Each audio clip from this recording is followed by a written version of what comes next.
ইন্নামাল আমালু বিন্নিয়াত, প্রত্যেকটা আমল, প্রত্যেকটা কাজ নিয়াত অনুযায়ী হয়ে থাকে। সুতরাং ওযু, ফজরের ওযু এক নিয়াত, জোহরের ওযু এক নিয়াত, আসরের ওযু এক নিয়াত, ইশার ওযু এক নিয়াত, মাগরিবের ওযু এক নিয়াত, এরকম নাকি? যেহেতু প্রত্যেকটা কাজ নিয়াত অনুযায়ী হয়ে থাকে, সুতরাং আমাদের যে বাগদাদি কায়দাগুলো রয়েছে, যে কায়দাগুলো রয়েছে সেখানে দেখবেন ফজরের ওযু নিয়াত, জোহরের ওযু নিয়াত, আসরের ওযু নিয়াত, ফজরের সুন্নাতের নিয়াত, জোহরের সুন্নাতের নিয়াত, ফজরের ফরজের নিয়াত, জোহরের ফরজের নিয়াত ইত্যাদি নিয়াত সাধারণত সূরা ফাতিহা মুখস্থ করানো যায়, শুদ্ধ করে। পাশাপাশি দুইটা সূরা মুখস্থ করানো যায়। এবং জোহরের নিয়াত মুখস্থ করবে না, আসরের নিয়াত মুখস্থ করবে না, ওযুর নিয়াত মুখস্থ কি মুখস্থ করবে? যার কারণে এত নিয়াতের ঝামেলাই না, নামাজও করবো না, নিয়াত করবো না। এরকম আমাদের অবস্থা। নিয়াত হচ্ছে ইচ্ছা, কসব লাগা, ইচ্ছা বা সংকল্প করা, নিয়াত করা। কিন্তু মুখে বলছি এক, অন্তরে নিয়াত আলাদা। এটাকে কি বলা হয় জানেন? মুনাফিক। এটাকে কি বলা হয়? মুনাফিক। আল্লাহ রাব্বুল আলামিন মুখেরটা নেন না বাইরেরটা নেন? অন্তরেরটা নেন না বাইরেরটা নেন? নিয়াতের বিষয়গুলো আসে কোথা থেকে? অন্তর থেকে। আমি কোন নিয়াতে সালাত আদায় করতেছি? এখানে আপনি সুন্দরভাবে সালাত আদায় করলেন, কিন্তু সমস্যা একটা, সেটা হচ্ছে আপনার হুজুর রয়েছে, ইমাম রয়েছে।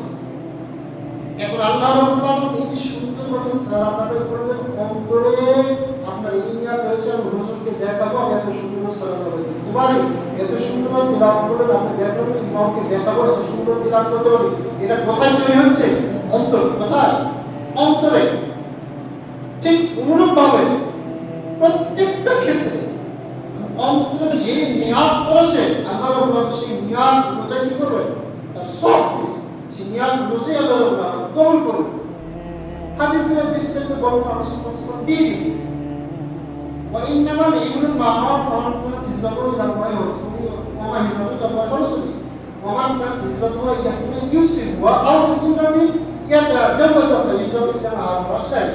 বুখারী মুসলিম আছে। কোন ব্যক্তি যদি আল্লাহ এবং রাসূলের উদ্দেশ্যে হিজরত করে, আল্লাহ রাসূলের উদ্দেশ্যে যদি কাজ করে, এটা আল্লাহ রাব্বুল আলামিন গ্রহণ করবেন, এটা আল্লাহ রাব্বুল আলামিন কবুল করবেন। কোন ব্যক্তির নিয়াত যদি শুধুমাত্র কেবলমাত্র কোন নারীকে বিবাহ করার উদ্দেশ্যে, এক ব্যক্তি সালাত আদায় করে একটা মেয়েকে বিবাহ করার উদ্দেশ্যে, এরকম হয় না? বুঝতেছেন? আমরা বুঝতেছি। এক ওয়াক্ত সালাত আদায় করবেন, কন্যাদাত্রী লোকজন তাকে দেখতে এসেছে, তখন বয়স বরের পরিবার বাবা সব চলো চলো আগে নামাজ আগে সালাত আদায় করে আসে। নারীকে বিবাহ করার উদ্দেশ্যে নারীকে বা নারীর যে অভিভাবক তাদেরকে দেখাচ্ছে আমরা 5 ওয়াক্ত সালাত মসজিদে গিয়ে জামাতে এসে আদায় করি। যখন চলে যায় জোহরের সালাত আদায় করি, যখন চলে গেল আসর কাজার কোনো সালাত আদায় করি। তাহলে এটা কাকে দেখানোর উদ্দেশ্যে সালাত আদায় করি? এই নিয়াতটা কে বুঝে? সুতরাং ইমাম আবু হানিফা, শাফি, মালিকি যত মাযহাব বলেছেন তারা বলেছেন নিয়াত করা। তারা কি বলেছে? নিয়াত করা। করা একটি করা আরেকটা জিনিস। নিয়াত করা সে অন্তরে, আর করা সে কোথায় থেকে? মুখ থেকে। করা সে কোথায় থেকে? মুখ থেকে। সুতরাং তারাও যেটা বলেছে সেটা হচ্ছে নিয়াত করা, নিয়াত করা নাই। সুতরাং ওযুর পূর্বে অবশ্যই আপনার নিয়াত থাকতে হবে, জোহরের সালাতের জন্য ওযু করুন অটোমেটিক। এটা অন্তরে আপনার নিয়াত আগে থেকে হয়ে যাবে। মুখে নিয়াত করা যাবে বেশিরভাগ হাদিস নম্বর 1 হাদিস নম্বর 1। সুতরাং নিয়াত অন্তরের বিষয়ে, মুখে নিয়াত করা হচ্ছে বিদআত। এটা যদি করেন ওযুর সওয়াব বাতিল, সালাতের সওয়াব বাতিল। কঠিন একটা বিষয়।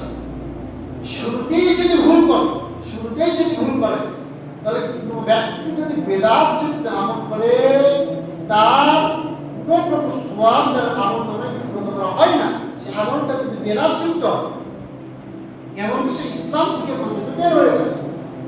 দেখেন সামান্য একটা বিষয় আমরা মনে করছি। সুতরাং অবশ্যই আমরা নিয়াত করব 2